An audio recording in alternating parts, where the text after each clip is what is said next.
Hello, and welcome to Awkward Double Bills, a podcast in which a cinephile and a genre fan try to broaden each other's cinematic horizons, one film at a time. Each episode, we'll be discussing two films, one chosen by me, Matt Schaefer, and one chosen by me, Rob Takizawa Lowe. In this episode, we'll be discussing John Carpenter's Halloween from 1978 and Yasujirō Ozu's Late Spring from 1949.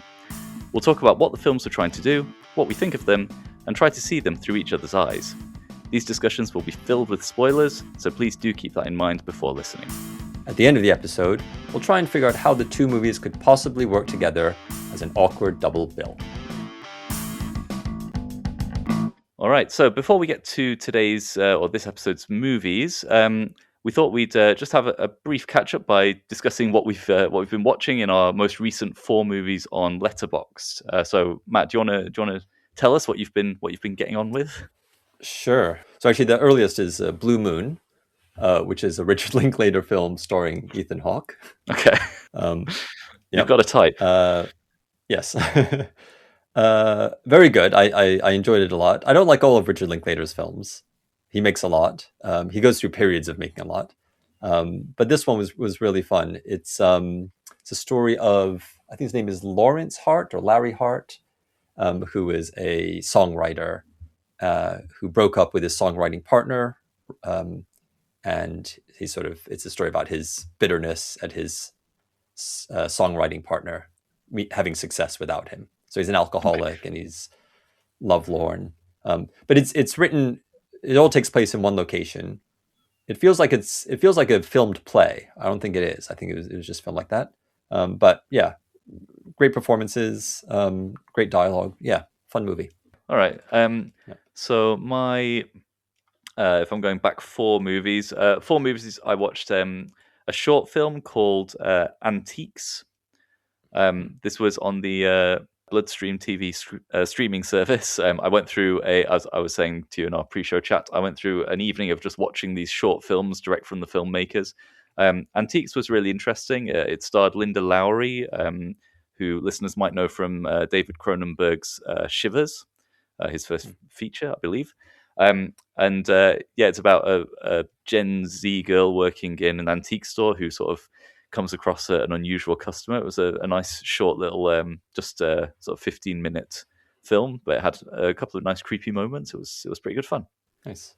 My next one is Predator Badlands, which I watched on a plane, actually on an iPad on a plane, so on a not on the tiny screen, on a slightly bigger tiny screen. Have you seen that? No, I'm desperate. Film? Yeah, I'm desperate to watch it. I loved Prey. I mean, I haven't seen all the Predator films, to be fair. I haven't seen any of the Predator versus Aliens, and I haven't even seen like the more recent. I saw Prey. I didn't see. Was there a film called Predators and the Predator? Yeah, Predators was pretty good, I thought. I think the 4th best Predator film, and Okay. The Predator was awful. I think it just missed what the films were about, like what made them good. Basically, it was just very silly. And the Alien versus Predators films are just a total waste of time. I think if you're going to watch Predator films, I've not seen Badlands yet, but apart from that one, it's Predator, Prey, and I'd put those on the same level. That's how much I love Predator. It's one of my favorites, so I really enjoyed Prey. So Predator and Prey at the top. Then Predator 2, which perhaps going against consensus, I think is rather good. And then Predators, and then everything else just in the toilet. Okay. I'm pretty confident Badlands will break into your top 4. Okay.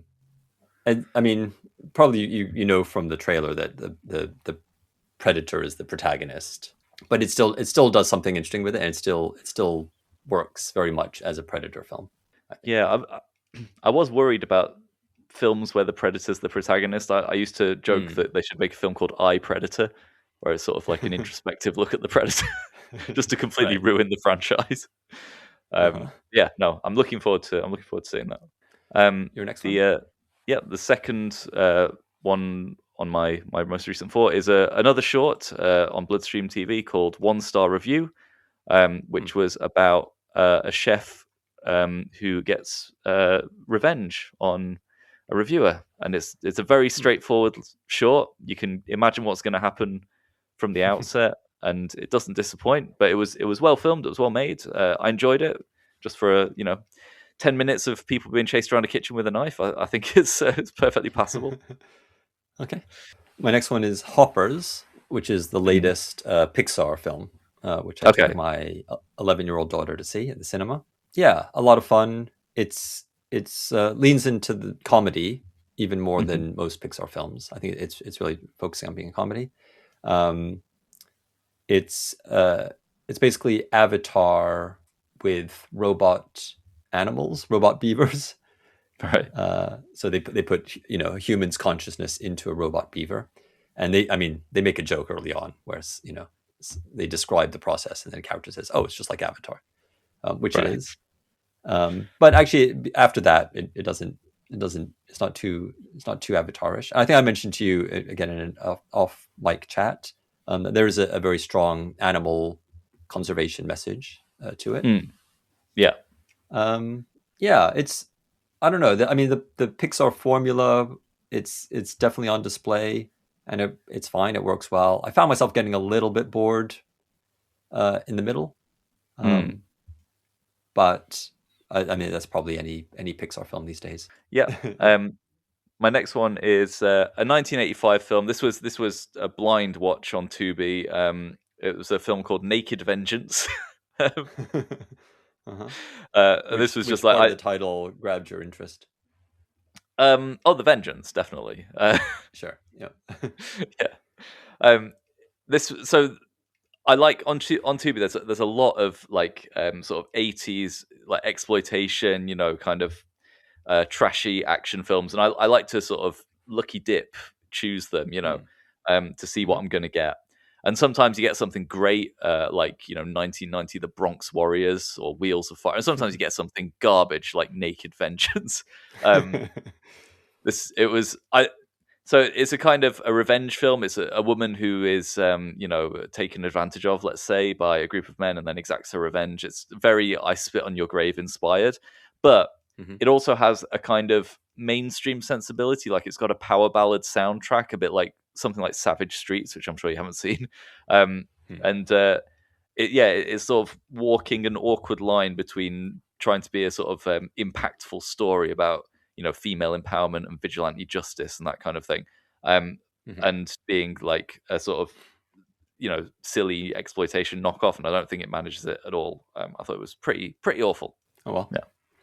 Um, and then the most recent film I've seen is Marty Supreme, which just came Hmm. out here in the cinema in Japan, which I liked a lot. I've only seen, so this is Josh Safdie, I think, of the Safdie brothers. Hmm. And I saw Uncut Gems, which was the Safdie brothers together. Yeah. And it had a very similar feel to it. I wasn't sure how they were going to um, kind of put the audience through the ringer in terms of very intense scenes, frantic scenes, with a story about a guy who wants to be really good at ping pong. But they managed to. And yeah, very well made. 2.5 hours flew by. Every scene is very interesting. There's a lot going on, funny at times, good performances. I guess the only thing is I'm still trying to figure out what it was trying to say. So I think as most people maybe have heard, the main character, Marty Supreme, is a jerk. Like he's I don't think he's meant to be very likable, Mm. although he's obviously very charming and charismatic as the lead figure in the film. Yeah. And he's always making the wrong choices. He's always sort of self-sabotaging, and he's a jerk. The two women he sleeps with in the film are both married. He's not a good friend. He lies and cheats, and he does it all in the name of ambition because Mm. he believes that he's destined for greatness. And so throughout the whole film, and it's set in the 50s, and I'm reading it as he's basically he's America. The film is just kind of Mm. trying to represent all the worst parts of America. He's greedy. He'll step on anybody to get what he wants. All those kind of things. and maybe it's part of it. He is charming and appealing, and I guess American culture is charming, appealing, and appealing in certain Mm, ways. But it's also a sports film, and so it has this kind of sports film thing, and again, maybe that's part of it. That's a sort of classic American movie trope, I suppose. The mm, uplifting sports film. But yeah, you get to the end, and then you think, it's one of the. I guess it's a inherent problem with this type of film, which is how do you make a character who's meant to sort of criticize America or criticize whatever it is they're criticizing, but also kind of give him maybe not necessarily a happy ending, but find something redeeming in him. So I'm still trying to figure it out. did If they find something redeeming him in that was like convincing to you? Actually, I guess not necessarily something redeeming in him. I mean, he's still, obviously, even if he is meant to represent something bigger like America, he still has to be a believable character, individual Mm. human with feelings and emotions and all that kind of stuff.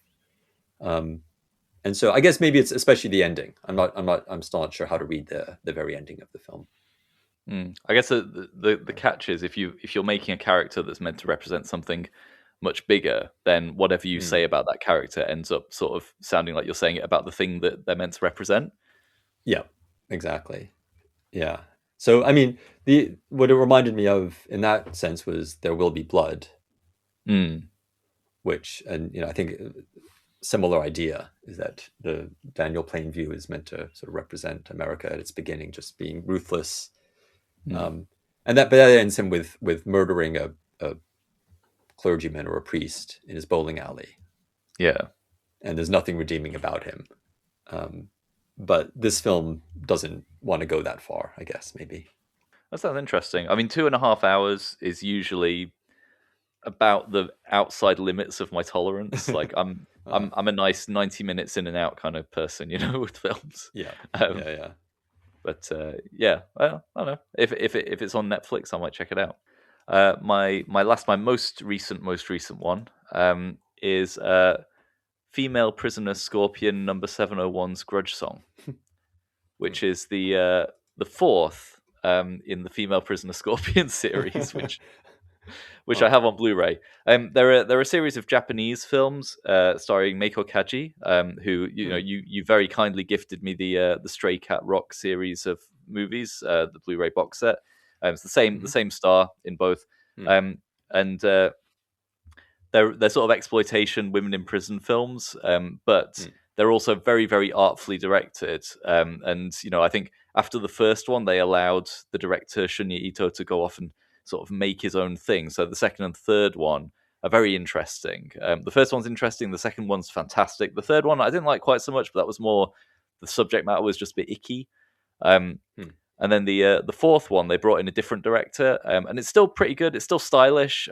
Lots of fun, lots of good scenes. But it was not the strongest in the series, but still pretty good. It hmm. was basically Meiko Kaji sort of running away from the police and fighting the police and having a sort of rivalry with uh, with a particular policeman. And yeah, it was good fun. Okay. Good music. Well, sort of Japanese funk stuff Okay. a Yeah. lot of the time. Yeah. Yeah. I mean, the stuff you expect from that era of Japan. Have you seen much like 70s Japanese cinema? No, I don't think so. Not that type of cinema, at least. No. Okay, well, I'll probably be recommending some of it later on in this Yeah. podcast run. So, should we move on to the two films we're going to talk about in detail for this episode? Yeah, let's get into it.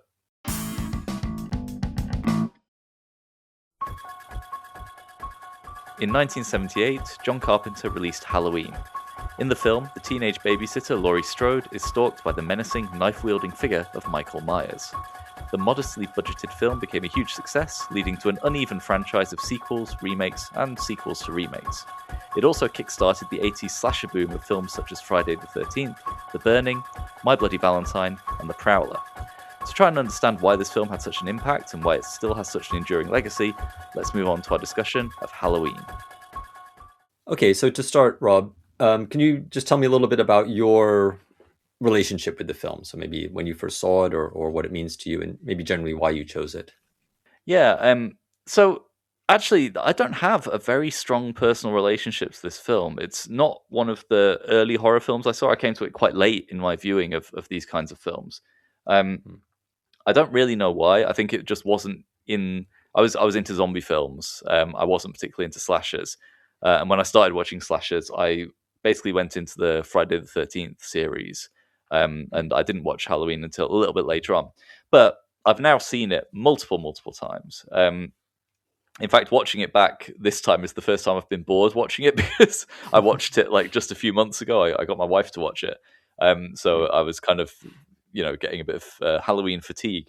Hmm. But yeah, I think it's a really interesting film. It's if you understand and are very familiar with the slasher genre, there you see the birth of a lot of the tropes, which later sort of became a part of that genre in this film. And I Hmm. think it's particularly interesting because I don't think the film intended a lot of those tropes to be there. Like I listened to an interview with the writer of Friday the 13th, and he described basically watching Halloween and then kind of reverse engineering the formula of a Hmm. slasher film from what had been done in that film. So like it kind of inspired a lot of the films that I have watched and had a long history with. Um, Hmm. but it wasn't itself one that I had a particularly long history with. But I do think it's just a wonderful film. It's fantastically atmospheric. It's got a great score, and yeah, I think it's a really important part of horror history. What Hmm. was this? Your first time watching it, right? Yes. Yeah, it was. First time watching any Halloween films. Mm, Um, Although I should say I'm quite familiar with John Carpenter. mm, So I've seen The Thing.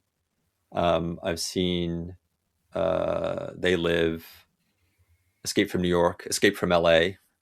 yeah, And Big Trouble in Little China is one of those sort of, yeah. I don't, there should be a term for it, but there's like certain films just for whatever reason you've seen 10 plus times.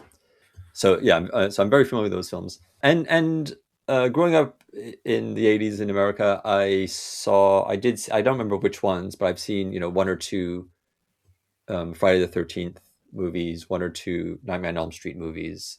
But those mm, would always be like at sleepover parties or at other people's houses. yeah, Um, but for some reason, Halloween I always managed to avoid, and I was mm, I kind of knew from early on that was, as somebody who doesn't like horror films, that was the one to avoid. That was the one that was gonna keep me up at night more than any right, others. Um, yeah, so I've always avoided it. I've seen, like you were talking about, it establishing a lot of those slasher film tropes. I've seen quite a few of the Scream films, especially the earlier ones. I've mm, seen like those '90s one, like Scream. I Know What You Did Last Summer. yeah, And as I was watching Halloween, obviously you know, I could see this as the birth of all those kind of films. Basically, they're all feeding from that same fountain. If that makes yeah, sense. yeah, yeah, yeah. Like I say, it's a really influential film. And yeah, we'll get into it, but you can see how some of the sort of tropes, like obviously the final girl is one of them, sort of Hmm. emerge from this film. Have you seen any of the sort of proto slashers that came before it, like Black Christmas? No. No. How about? Well, I mean, it depends what you define as a slasher, right? Like some people would say that Peeping Tom or Psycho were the sort of proto slashers. Yeah, that's true. Yeah, I've seen Psycho, of course, but yeah, I don't know if I would put that in the same category as this type of film. Yeah. You not seen Peeping Tom? I don't think so. No, I don't think so. Oh, it's excellent. That's going on the Yeah. list. That's really good. Okay. Um, Yeah. and yeah, and obviously, so you had those ones in the kind of in the '60s, and then Hmm. you had some other sort of proto slashers like A Bay of Blood, Mario Bava, and then Black Christmas, which was what's his name? The guy who made A Christmas Story, Bob Clark. It's a Bob Hmm. Clark film.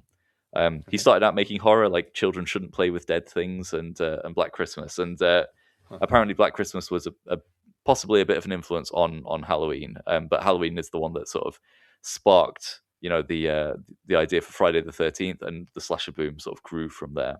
So Mhm. watching it for the first time, Hmm. what was your reaction to Halloween? Hmm.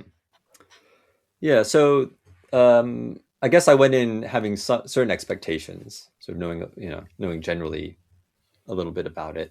Obviously, I was familiar with Michael Myers, visually, um, Mm, and I think, I guess Michael Myers, Jason Voorhees, and Freddy mhm. Krueger are, they were the big three in the 80s, Yeah, and he was definitely the scariest of them all.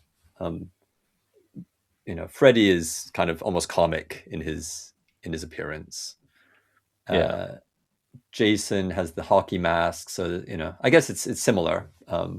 But yeah, Michael Myers, just seeing him on the front of VHS video boxes was always the scariest to me. And I knew Jamie Lee Curtis was in it. I didn't realize it was her first. This is her first film. Is that right? I Yeah, believe so. Yeah. yeah.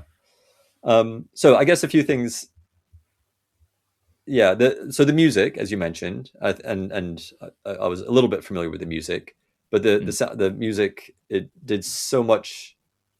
It might sound like a backhanded compliment, but it did a lot of the work in terms of establishing the mood and the fear. And mm. I realized, I mean, this is 78, so this is a few 78. Wait, Jaws is 77, so this is a year after Jaws. Yeah, But I was thinking it was using music in the same way that that Jaws used its score.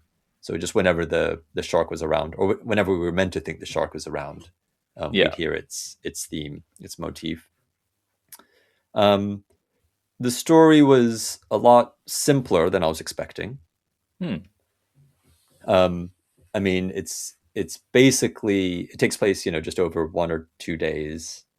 Um, I What confused me for a long part of it was why he was so fixated on her, on Lori. Mm. I guess like she went to the house and he saw her then, and Yeah. then from then on, so basically he felt like a stalker, Mm. who also happened to be a psychopathic murderer. And then there's the scene where he's driving around the school looking at the little boy, Yeah. and that felt to me like he's a, yeah, weirdo, um, cruising around primary schools. Sure.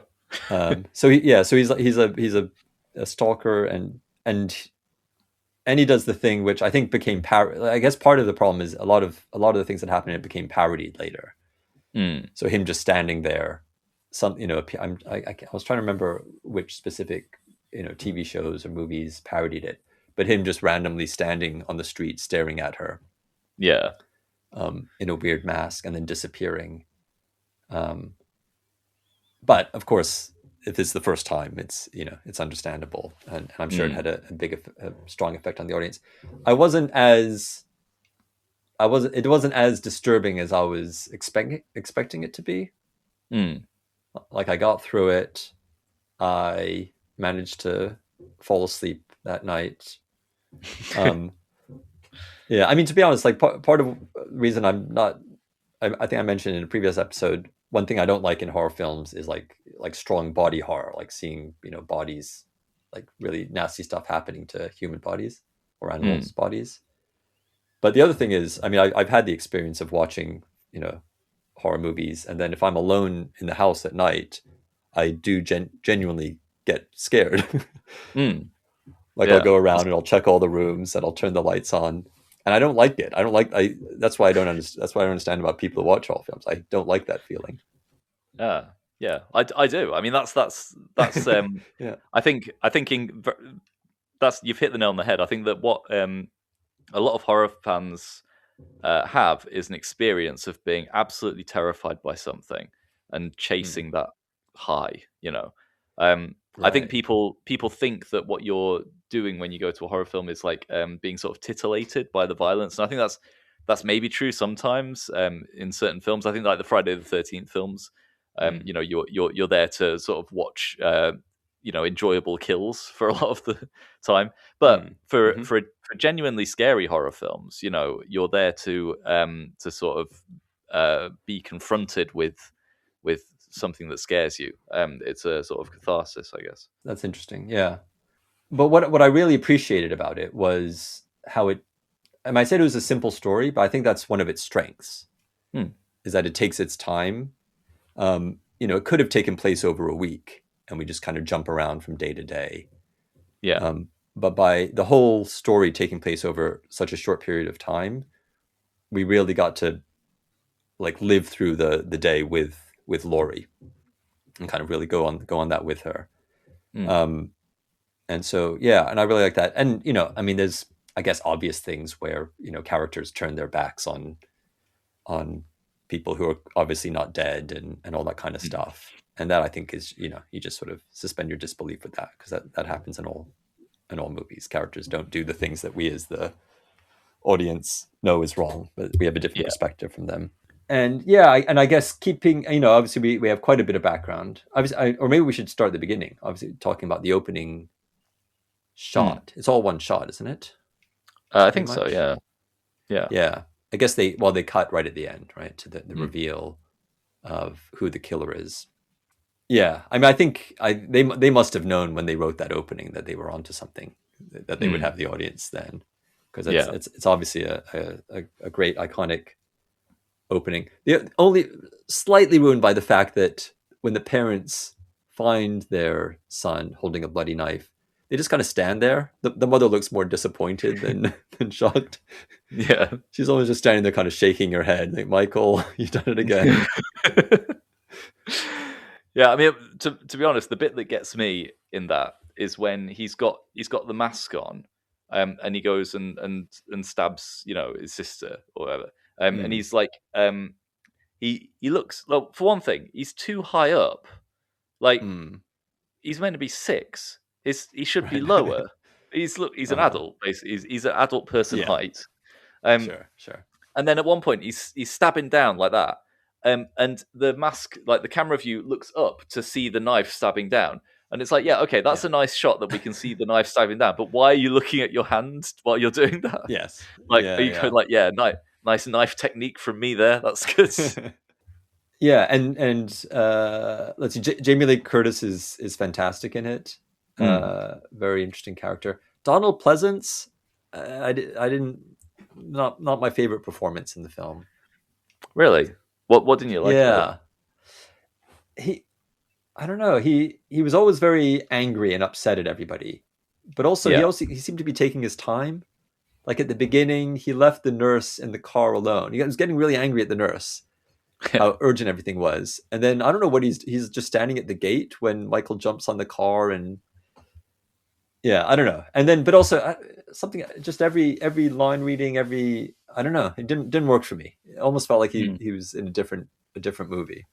Yeah, that's interesting. He's normally considered one of the stronger parts of the film, and that line, the darkest eyes, the devil's eyes, is like a really, oft quoted, bit from the film. Yeah, I don't know. Didn't work for me, but that's all right. I was wondering if Michael Myers' breathing, was that like a Darth Vader thing? Were they trying to? Again, this is like a year after Star Wars. Maybe it was too soon after Star Wars for them to want to reference. I don't think it was. Vader. I was wondering if that was something that was perhaps a bit Black Christmas inspired, because you get a lot of heavy breathing down the phone in that film. So I was wondering if they were drawing from that, perhaps, but maybe not. Yeah. I noticed that more this time. I watched it on using the sound bar on the TV, and it really accentuated the heavy breathing. So I think it's just meant to add to his kind of menacing aura, What did you think about? So you said Jamie Lee Curtis, very good. What about her friends? Did you think they were impressive, totally impressive, or not totally impressive? I'd say not totally impressive. I mean, it Totally. felt very much acting of the time. Not great. They got better as they went on, I thought, maybe. And I think what was interesting is, so obviously the opening is using, I think I read, not a Steadicam, but something which is basically like a Steadicam. And there's a lot of like handheld camera work throughout, Yeah. um, which is interesting. And obviously the beginning is his point of view, so that's you understand why that's handheld. But there's also just a lot of handheld throughout, and I think there's even a shot where it's meant to be her point of view, Mm. so more towards the end of the film. And so they're I think, and this is the late '70s, and Scorsese especially, and a lot of the people working at that time were using a lot of handheld camera, and it was sort of a feature of '70s indie cinema. Mm. And then I think the acting also was maybe meant to be more of that naturalistic style of acting. Mm. But yeah, I think it's it's hard. Maybe it's harder than it looks, like that style of acting. Yeah. And so yeah. So the friend, I mean, they were, it was fine. It didn't distract me or anything. But yeah, Yeah. Yeah. yeah. It's one So, of the few films where the child actors outdo the adult actors. right. The Yeah, little the child boys actors are are very pretty. natural. Yeah, Yeah. yeah. Yeah, and about Michael's appearance. So, well, Mm. first of all, are you familiar with the lore of Michael's mask? Yes, the Shatner mask. Is that right? Yeah, yeah, yeah. Yeah, yeah. Um, how did you find his appearance? So obviously, you've said he's the most menacing. Did you Mm. were there any moments in the film where you still found him menacing? I found him menacing throughout, to be honest. Mm, I mean, just that mask works really well, and the the the overalls that he's wearing. I mean, I guess you want it sort of just as neutral. You don't want him in jeans and a t-shirt. That yeah, might be weird. Um, and then I noticed in the credits that uh, the actor who I guess plays him throughout most of the film, other than when the mask comes off, is credited as the Shape, yeah, yeah, yeah. which I thought was really interesting. And so I guess probably even without seeing the mask, you might recognize just the silhouette of him. Mm, And the fact that he doesn't run, he's either just standing still or walking. Yeah, I don't know. Throughout the whole film, I found him menacing, um, and the ending, where we just hear his breathing, going back to his breathing, and just we mm, get the shots around the house and the whole neighborhood, and we just yeah. suddenly think, okay, he's everywhere. The Shape is everywhere. I thought was yeah. I thought so. Again, the ending, similar to the Beyond, I thought the ending was very effective. Mm. What did you Yeah. What was your read on him as a character? I mean, not that there's much of a character there, but what did you think he was meant to be? Was he just a scare? I mean, obviously they say the boogeyman in the film. Was he Mm, just meant to be a scary man? Was he supposed to be something more? Do mm. you think there was anything driving him? Yeah, I mean, the all the talk about the boogeyman was interesting. I wasn't expecting that. I mean, they almost could have called the film "The Boogeyman." I'm Yeah, sure that's title's been used since, but um, it's been used twice. so okay, right. So the other thing that kind of stood out to me throughout the film was the character of Laurie and her friends. So Hmm. she's obviously the bookish friend who's not interested in boys, not Well, interested in she's partying. she's interested in Ben Tramer. That's true. She is interested in Ben Tramer, but she's not. She doesn't want to, do anything about it, Right. about her interest in Yeah. Ben Tramer. Um, she does smoke pot in the car, so she's not Hmm. like she's not a total goody two shoes, but she's not interested in partying that much. She's a good babysitter. It seems like I wasn't sure how old she was meant to be at first. She looks older than 17 or 18. She's meant to be. Yeah. There's a scene where she's wearing an apron, and she kind of comes across as quite maternal throughout a lot of the Hmm. film, Yeah. and especially compared to her friends. And so I understand there's a thing in in in these kind of films, especially maybe of the time, where the characters who drink and have sex are punished. Ah, well, that's exactly the point that was sort of retrofitted to the slasher genre from Halloween. Like you say, Okay, yeah. Laurie isn't the kind of perfect virginal, Mm, unsin committing character. mm, But when people started making their own slasher films, they decided. okay, sex equals death, Right. like committing sins equals death, essentially. Like it turned into this very conservative, kind of Mm, punishment for transgression, yeah. which I don't think is really there in this film. I don't think that that's what they're meant, what they're trying to show. I mean, it would surprise me I if John Carpenter had that message in mind, you know. Yes, you're right. Right. I agree, but I also think I think it's understandable why somebody might read it that way. I mean, the Mm, first victim, Michael Myers' sister, she's just maybe she's had sex, or she's been fooling around at least with her boyfriend, and he kills her. And then the other characters, basically, like the friends are kind of boy crazy, and that seems to be what they're most interested in. They seem less interested in babysitting, looking after the kids. Um, but I agree. I don't think it's moral. The film's trying to moralize in that way. Um, the Some of it reminded me a little bit. The suburban stuff reminded me a little bit of David Lynch. mm, Um, he's like in Blue Velvet. He's very much trying to sort of examine the dark underbelly of the suburbs. And yeah, so I wondered if Michael Myers was meant to represent something like that. Yeah, I'm trying to remember. Maybe Nightmare on Elm Street does something similar. yeah, well, But it's definitely obviously, I mean, a this is suburb film. yeah, yeah, and like Elm Street is it? Yeah, the Mm, title. Um, yeah, so yeah, I'm not sure. So it may be something with that. I think obviously, uh, John Carpenter. I mean, knowing some of his later things, it was very interesting. On the TV, they were watching the old Howard Hawks The Thing. I guess this was right. before he made his version of The Thing. Obviously, a film he Yeah. likes. And then later they were watching Forbidden Planet, I think, Yeah. was on the team. Yeah. Surprised they weren't Um, watching Night of the Living Dead. They were always watching Night of the Living Dead in these films. oh yeah, right. Um, yeah. So, and then there's definitely something feels supernatural about him at the end. He disappears after he's been shot, Mm, and so I think he is meant to be something a bit more than just a psychopathic person. I don't know if he's yeah. meant to be just evil, like the doctor says, Mm. or the kind of darker side of suburban America. Yeah, I mean you said before that it's a very simple story.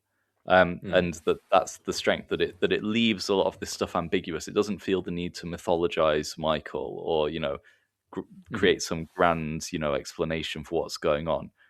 And you can decide, like you say, whether he's just a mental patient or whether he's like, meant to be the personification of evil and that kind of thing. Um, hmm Unfortunately, you've not seen any of the other films in the series, I imagine. No. No. Um, so basically, you're asking why does he focus on Laurie? In Mm, Halloween 2, they do go into that. okay. And I think Hmm. that's a mistake. Uh, Right. and then in Halloween 4 and Halloween 5 and Halloween 6, they create this big lore around Michael that he was chosen by the cult of Thorn or something like that. It's bullshit. And the films just get Okay. worse and worse and worse. The more they try to Yeah. explain it, the more they try to create, the Yeah. Michael extended universe, the worse the films get. And that's why the best Halloween sequel, I actually like Halloween 2, but the best Halloween sequel is Halloween 3, which doesn't include Michael or anything to do with any of the other films. Okay. Right. It's just set They in try, Halloween. well, they decided that like they made Halloween 1 and Halloween 2, which is basically a direct continuation from Halloween. Um, Mm, and they thought they were going to try and turn it into an anthology series of films where every film is a different Halloween set story. So you hmm get just a completely different film with a completely different storyline. It's mm, based on a Nigel Neal story. Nigel Neal, fantastic. Quatermass and all that kind of stuff. And mm, it's a really good film, I think, but everyone hated it because it didn't have Michael in. So in part 4, they went mm. back to Michael, and then they continued Right. the Michael mythology all the way up to part 6, which stars Paul Rudd, who is the exact same Huh. age that he is now. I was going to ask, has watching this film made you curious to check out more of the sort of more obscure slashers that were inspired by it? Has it Um, given you a thirst for blood? Not really, to be honest. Um, Mm. There's a lot I appreciated about watching it, and I'm glad I did because it's obviously a classic that's been missing from my film education. But I don't know. I mean, if there's are there any that are better than this, like better made, or I don't know. Yeah, I don't know. I'm not the general genre of man with knife chasing people around. Yeah, it's not. I can't say it's my thing yet. Yeah, fair enough. Are there any better ones than Halloween? Probably not. I really like the first Friday the 13th. I also really Mhm. like part 4 and part 6 from that series, and part 2. Mhm. But they get kind of ridiculous, like you get basically Jason versus Carrie in part 7. And Okay. but yeah, it's all very strange. And in terms of like the films outside the series, there are some other Jamie Lee Curtis vehicles, like Terror Train vehicle, and there's there's Graduation Day. It's another Jamie Lee Curtis one, and they're both good. Um, and then some others that I like are I like The Dorm That Dripped Blood, which is not a good film. It's very poorly made, but I Mm. like that it has a real fuck you of an ending. Um, Mm. it's incredibly bleak, but Mm.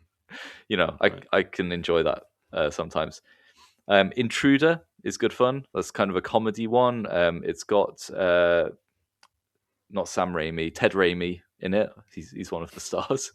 Sam Okay. Raimi's brother, I think. Uh, and yeah, I mean, there's quite a lot of good fun ones out there. I think if you don't enjoy the sort of more serious ones, the slashers very quickly, devolved into parodies, and Mm. some of those are a lot of fun. Like Killer Workout is great. There's one called Popcorn, which is basically a pre-Scream sort of meta slasher film from I think Mm. 1980 or 1990 something, and Mhm. that's worth watching. And there's even some interesting ones like Fade to Black is one about a guy who's sort of obsessed with movies, a massive movie fan, and that sort of Mm. inspires him to go on his spree. Um, Mhm. so yeah, I think there's more to the genre than just man chases women with knife. Um, Right. but yeah, I think it's hard to say that there are that many that are better than Halloween. Okay. I mean, like like those ones that you describe as fun. I think like I definitely would enjoy watching them, with friends. Mm, But I can't see myself, putting it on and watching it alone, basically. yeah, fair enough. Fair enough. Well, I mean, some Hmm. of these are designed to be watched with friends. You're not Yeah. you're not really meant to sit down with pen and paper and like Uh-huh. making notes about the themes and characters and Yeah. motivations and stuff. Um, Hmm. but yeah, I mean, but it's one of my guilty pleasures is watching these dreadful films and and Hmm. having a great time. Well, All thank you right, for introducing me to Halloween. yeah, no problem. Yeah.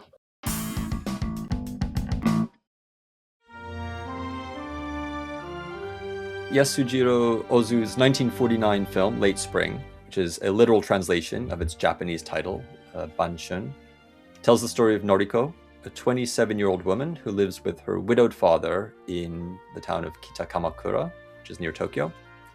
So Noriko is happily unmarried and finds joy and satisfaction in looking after her father, but pressure to find a husband grows from both her friends and her family. First of all, what does this film mean to you? This is one that is your choice, obviously. When did you Mhm. first see it? Why did you choose it?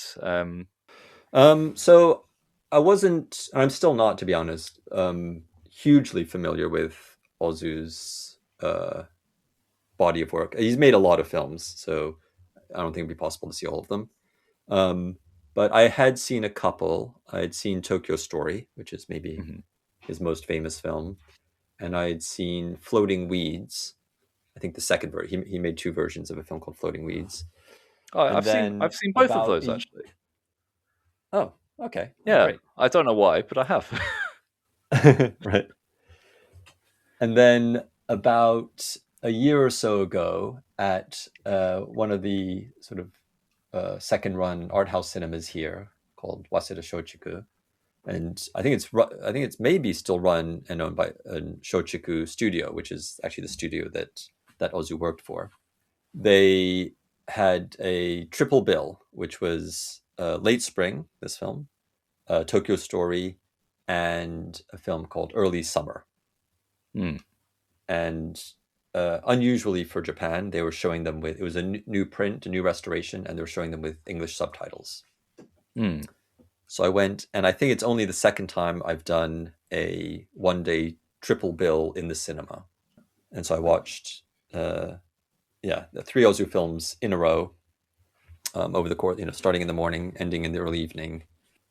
I realized when I first sat down that I chose as a triple bill the work of a director who never moves the camera. Yeah, I noticed that. Yes. But I was sort of held raptured throughout the whole day. All 3 films. I'd seen Tokyo Story before, but I enjoyed all 3. And thinking about it afterwards, I think I enjoyed this one, Late Spring, the most. And my mission is to try and catch up on as many Ozu films as possible. Having said that, this one, Late Spring and Tokyo Story. So actually, Late Spring, Early Summer, and Tokyo Story are also what's called the Noriko trilogy by Ozu. But it's a loose trilogy. It's the same actress, Setsuko Hara, and this was her first. Late Spring was her first film with Ozu, and I think they made. Well, she appeared in a bunch of his films, but they made these 3 films where she plays a character called Noriko, who's unmarried, and it's about her family and all that kind of stuff. So it's not the same character. But it's not the same character. It's very odd. When I was watching them, one right after the other, there's so many connections. So if you remember in this film, her friend works as a stenographer, and at one point Noriko asks her friend, "Oh, what's it like being a stenographer?" And you kind of get the sense that she's thinking about becoming a stenographer. And then I think it's in Tokyo Story, but it might be Early Summer, where the character of Noriko is a stenographer. Right. So there's all these loose connections and overlaps, but they are different characters. And these films were made, all 3 of them were made within a few years of each other. Right. And Chishu Ryu, the actor who plays her father, I think he's in maybe most of Ozu's films. Yeah, I thought he was very interesting. His character and his performance were very interesting to me. And so what was your reaction to it? You said you've seen some Ozu films before. Yeah, I didn't realize that I had until just now when you said them. Okay. But yeah, I really enjoyed it. It's like what, 1 hour, about 1 hour 50, something like that. And I was watching it and I thought to myself, how long is this film going to take? It's only been about 15 minutes. And then I looked and I'd already watched like 1 hour and 10 minutes of the film. So right. it zipped past a lot faster than I thought. Not like when I thought, how long is it going to take? I was thinking not a lot seems to have happened. Yes. Like it kind of zipped on without me noticing. I thought that it looked very beautiful. Like you say, you didn't move the camera. It was very staged. Everything was very staged and set, I felt. What really stuck out to me was the performances of everyone. I thought all the performances were very good, but they were all a little bit strange. Apart from the aunt to me seemed quite a sort of traditional naturalistic kind of performance. The Noriko herself and her father, like her father has one tone for the entire film, right? Like he's sort of gentle, mild. He's got a sort of grin on his face, a very slight grin on his face for the entire film. And Noriko has a kind of smile, which is like I think the smile was kind of key to her character, right? Like at the start of the film, she's got a big smile, and it's very genuine. And at the end of the film, she's still got the big smile on, but it's obviously a mask. I think it transforms, even though it's the same expression, it transforms over the film. And I thought that was very, very clever, very subtly done. So yeah, I really enjoyed it. I think there's a lot to discuss. Yeah, her smile. I mean, she's almost. I think like you said at the beginning, it feels very genuine how much she's laughing and smiling. She just seems to be one of those people quick to smile, seems to enjoy life. And then the moment, maybe it's halfway or a bit more halfway through, the first time you see that smile drop, Mm. uh, yeah, for me, that's a very powerful moment. Yeah. She seems like the kind of character that nothing would, even when she's sort of getting angry at her father's friend who remarried, and she's teasing him, kind of Mm. teasing him, and or arguing with her friend. Yeah, the smile always is always there, but when the Yeah. smile eventually does go, yeah, I thought it was very powerful. And I Yeah. was well. What basically the story of that smile, the the transition of that smile, is Mm. I mean it's the transition of her as a character, right? And I had a kind of conflict, a bit like I did with Before Sunset, actually, Mm-hmm. about the two ways of reading the film. Um, Mm-hmm. my so the surface level reading is she is scared to move on with her life, essentially, right? She's got a fear of moving on, developing, changing her situation, and she's being pushed to do that by by her family, by her friend.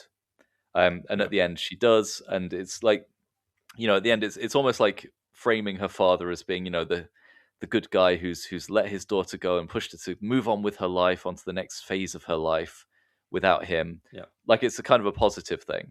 And the second reading is that, you've got someone who was perfectly happy with their situation, who is quite, willing to say that she's happy with her situation. She seems very set on what she wants out of her life, and she's got all of Mm. these people around her, sort of pushing and cajoling her to take part in the kind of what they see as a sort of very, I don't know, it's kind of conservative in a way. This, this is what the good life is. This is what you do. You get married and you move out and you go and do this thing and you make your husband happy. And we don't see the husband, right?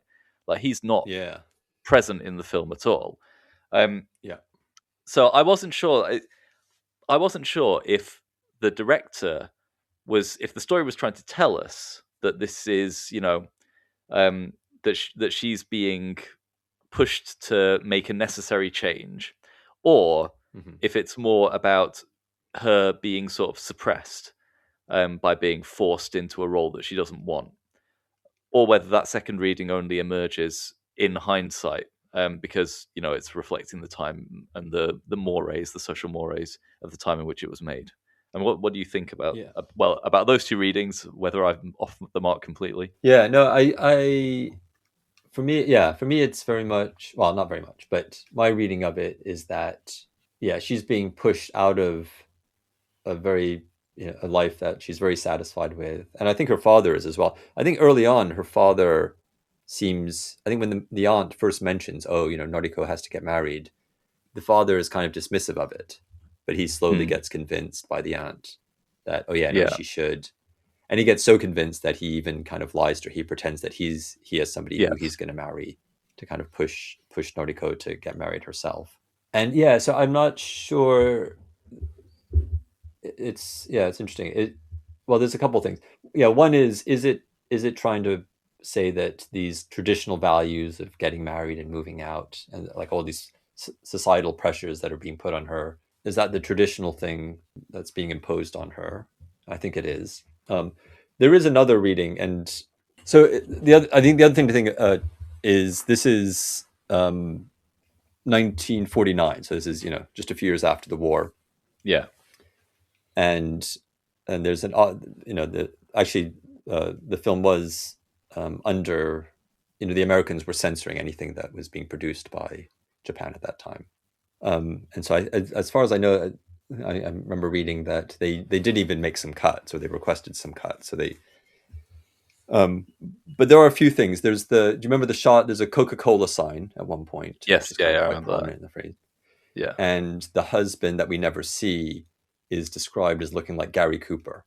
yes, yes, And so I think, I mean, maybe there is also a reading where what she's also being pushed into or pressured into is a sort of modern Western influence, potentially.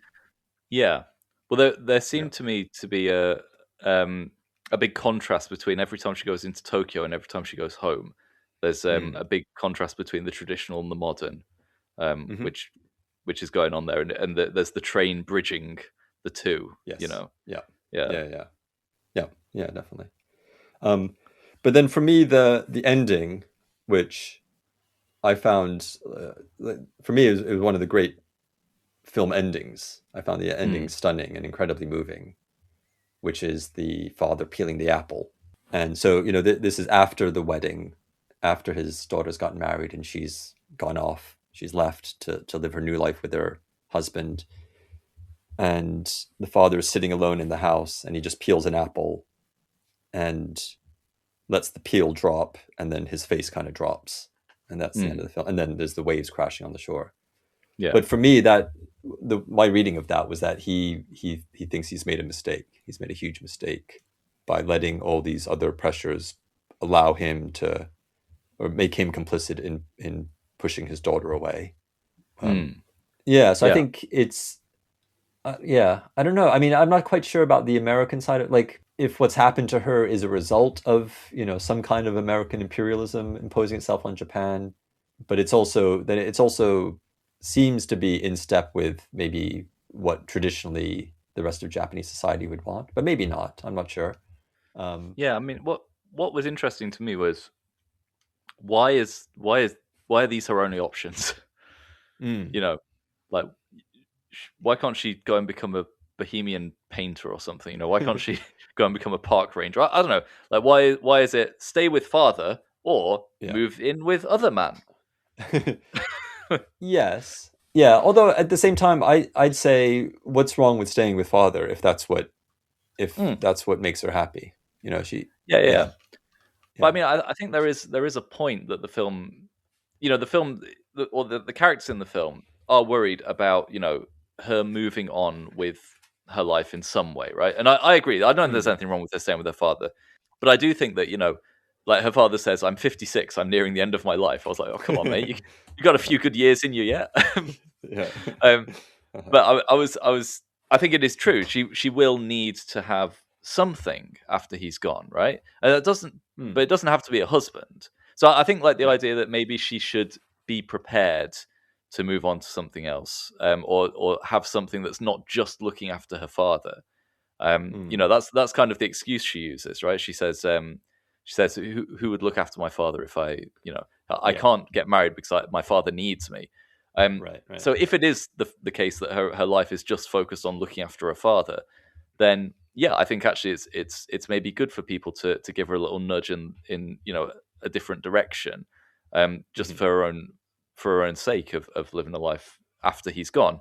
But why does that have to be getting married to some bloke that she doesn't like very Yeah. much? I don't know, or know very well, or Well, like we said yeah, before, she seems interested in stenography. She seems yeah. interested but that nobody seems to encourage her in that direction. No, no.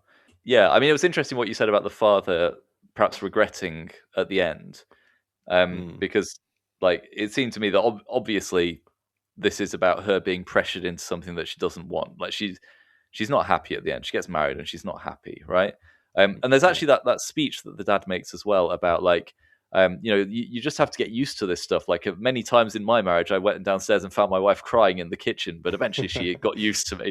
It's like, well, I mean, I've never done that. I've never gone down and found I'd be very concerned if I went downstairs and found my wife weeping in the kitchen. Maybe she does Yeah. it when I'm not around, but, like, I mean, it seemed pretty obvious that it was critiquing the pressure that they were putting on her, but at the same time, the characters didn't seem to realize that, except perhaps maybe he did. Now that you've said it, Maybe, yeah, yeah. I mean, I think it is difficult to judge also the cultural differences in terms of both it being Japan and also 70 years ago. Obviously, things were different, and maybe a little hard for us to relate on mm, maybe some of the details. But yeah, an interesting character. I mean, the other thing that comes across is she's very, I think, is it Hattori, the mm, her father's assistant who's mm. engaged to somebody else seems to be open to the idea of marrying Noriko instead of his fiance. Yeah, yeah, I think, yeah, he tries to get her to go to the concert with him. And she says, mm, "No, you're engaged." So he goes alone. yeah, Yeah, and so yeah, she's obviously seems like the kind of person that would be, fun to be around. Maybe doesn't have, wouldn't necessarily have a shortage of suitors, but just seems so determinately uninterested in that sort of traditional life of finding a husband and getting married. But she does have some kind of traditional values herself, right? Like her critique of remarrying. Yes, although I wasn't sure if that was only because she was so horrified by the idea of her father remarrying specifically. Maybe, I don't know. Because she teased, or she seemed, when she called him indecent or dirty, the father's friend who remarried. But I wonder if that was just her imagining if her father remarried. Possibly. Yeah. Yeah, I was going to say. I mean, it feels like kind of a, I don't know, kind of a manipulative story. Like the friend, I forgot her name, but the friend who's sort of cajoling, cajoling Noriko the whole time. I found very little redeeming in her character. That's just because we only ever see her in relation to what she's saying to Noriko, right? And she's very straightforward. She's very pushy, and I thought that she was just not a very pleasant character, not a very good friend. But there were things I liked about her as well. She's eating the big, huge slice of cake, and it seemed to me that like a lot of the stuff that the people were saying, "Oh, we're doing this for Noriko's good," it's not really for her good. The aunt seemed to be more concerned with keeping up social niceties. Oh, I need to give a message to them, give a reply to them right away. Like even though Noriko was clearly upset. Like a lot of the characters seem to be doing things that using her to achieve their own sort of social ends or whatever, or their own desires. And her father was kind of the same way as well, right? Like he says that he's framing his actions as kind of setting her free, right? But the only reason that she agrees to get married is basically an extension of her acceding to her father's wishes and looking after her father. She's only doing it because he said, I need you to do this. I really want you to do this. You doing this will make me happy, if you see what I mean. So it's like even this thing that she does at the end where she's leaving her father is still just trying to make her father happy. She's not changed at all, it seems. Yeah, I think the father is a bit different, because I think the father, I think part of the father, he would prefer to have her stay with him. I think that's what he actually wants. But I think he's also been pressured and manipulated by everyone else. And in the end, I think she leaves mainly because she thinks he's getting remarried. He convinces her of that. Yeah. So I think he's a little bit different from the others. I have a bit more sympathy for him, maybe. Yeah, no, I think I do as well. I just think it's, I don't know. There's the kind of the subtle, and I mean, he's still manipulating her because he's he's still true. He lies to try and get us to, like, maybe he's a victim as well, but being a victim doesn't stop you from passing that on to someone else, or being part of the problem. But I guess the difference is he thinks he's doing it not for selfish reasons. He thinks he's doing it because he thinks it's what's best for her, not what's best for himself. Okay, I can see that. Yeah. Okay. All right. So are you interested in watching any more Ozu films after this one? Yeah, well, I've always meant to watch Tokyo Story, and I've never watched it, so I'd like to watch that. I'd also like to watch. Now you said it's early summer. Yeah, so yeah, I'd like to check out more of his films. I think Tokyo Story is probably the place to start. I think I've probably got on my DVD rack somewhere one or two of his films. I've definitely got at least one. So I may have more. I may have more that I've never got to, or that I watched and then forgot about. Now it's time to head into the double feature challenge, where we try to identify the points that would make the movies complement each other as an awkward double bill. All right, the first thing that I thought of for this was both movies are about a young woman being pushed out of her comfort zone. Yes. Okay. Does that work? Yeah, I think that. I mean, that was my first idea. Was focusing on the main character. Mm. I think there's some similarities there. Laurie's friends in Halloween are always trying to set her up with, what was his name, Ben Tramer, Yes, yeah, and and she's, not only that, yeah, they're pushing her to be like them, right? In a lot of ways, yeah, like you don't need to take your books. You know, you don't need. It's okay if you forget your books. You don't need your books. That kind of thing. yes, yeah. So the bad influence friends trying to get the main character to sort of conform more to what Mm. society expects of them. Yes, definitely. Yeah, I think that's a pretty good one. I mean, on first glance, like, these films couldn't be more different. Um, Well, that's the uh, point of the challenge. well, no, exactly. But I think, but this is such a strong connective uh, thread between them. I think. Yeah, definitely. Um, yes, Michael Myers. So there's no Michael Myers in um, uh, Late Spring, No. except for the heavy breathing all over the neighborhood in the form Mm. of the aunt and the friends and the everybody Mm. putting this pressure on Noriko to get married. Yes, yeah. So Mhm. just as like Michael is sort of the personification of evil, these characters Mhm. are the personification of social pressures. I think Laurie if doesn't we were going, oh, laugh go on. much. Sorry. Mm. Yeah, that's true. I was gonna say, yeah, she's not much of but she does a little bit when she's babysitting, I guess. Yeah. She is her father at the start tells her to go to the Myers house and put the key under the mat, right? Because he's a real estate agent. Mm. So she's helping out her father. He's relying on her to some degree. That's very Uh-huh. similar. Yes, that's true. I think that yeah, I couldn't come up with much more than that. I mean, the camera work is very different. A lot of Mm. handheld steady cam work in Halloween. The complete Yeah. opposite of. I think. I guess the other thing is we for both films we mentioned how the story is kind of simple. It's a fairly Mm. simple story. And Yeah. Halloween, it is told kind of slowly. We spend time with Laurie walking home from school and hanging out with her friends, and even I mean, it's a way to sort of build up the tension. But even at the end Mm. of Halloween, it takes a long time for Michael to kill his first victim. Yeah. He sort of Yeah. yeah yeah, and Late Spring is again it's a very very simple story. I mean, there's not much there really beyond Mm. just the pressure on Nordico to get married and then her eventually giving into that pressure. Yeah.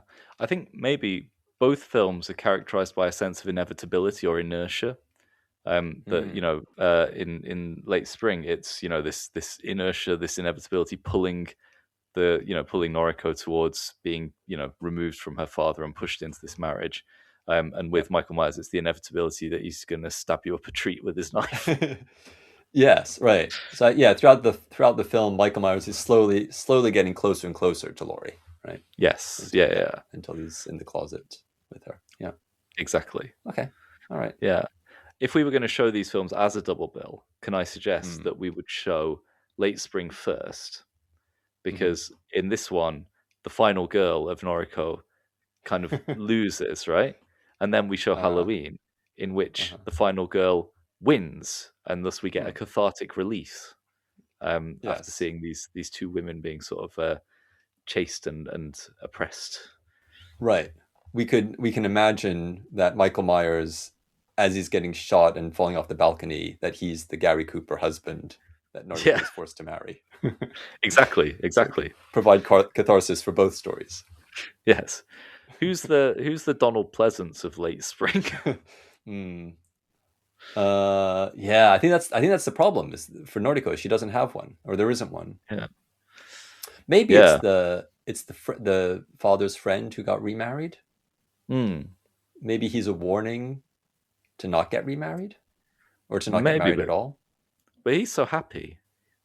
That's true.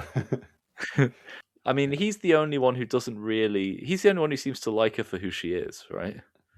I mean, her Mm, dad does as well, but he's apart from her dad, he's the only one who's just sort of accepting her for who he is and doesn't get offended at what she says, and doesn't seem yeah, to be trying to pressure her into changing or being any different. He hmm, seems to just like her as what she is. that's true. I think maybe that's what makes Late Spring even sadder is that she doesn't have. I mean, maybe her father a little bit. I think he wants to be the person, or ideally he would see himself as the person who's going to ultimately do what's best for his daughter, but he makes the wrong choice. So I think Donald Pleasance has to do the work for both Noriko and Laurie. All right, I think we've worked out a convincing double bill scheme for these two films. Yes, one of probably even more awkward than last week's. Yeah, I think you could do a very interesting sort of character comparison between Noriko and Laurie. Yeah, Lorico. Yeah. Okay. All right.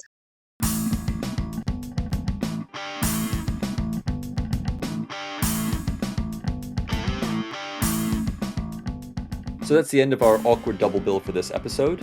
Are you a fan of either of these films? Do you now feel tempted to check out the other one? Either way, we'd love to hear from you.